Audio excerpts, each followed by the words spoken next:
Once upon a time, in a quaint little named Quirkville, there lived a peculiar farmer named Fred. Now, Fred wasn't your average farmer. He had a knack for inventing strange contraptions to help him with his daily chores on the farm. One sunny morning, Fred woke up with an ingenious idea. He decided to build a robot to help him gather eggs from his chickens.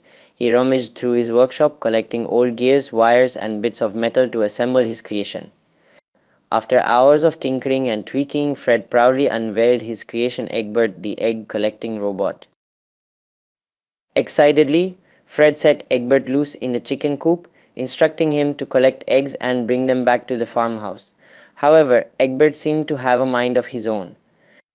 Instead of carefully gathering eggs, he started chasing chickens around the coop, squawking and flapping his metal arms in a hilarious attempt to corral them. The chickens, confused by this strange metallic intruder, squawked in protest and scattered in every direction. Fred could only watch in disbelief as chaos ensued in the coop. In the midst of the commotion, Egbert managed to snatch a few eggs but ended up bumping into walls, tripping over his own wires, and even getting stuck in a pile of hay. Meanwhile, Fred was running around trying to catch both the runaway chickens and his rogue invention.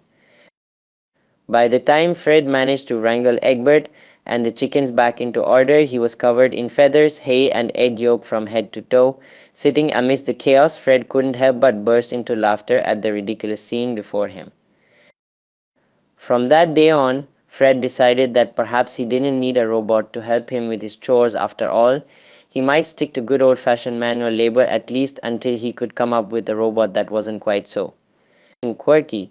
And so life continued on the farm in Quirkville with Fred and his eccentric inventions keeping everyone entertained and on their toes.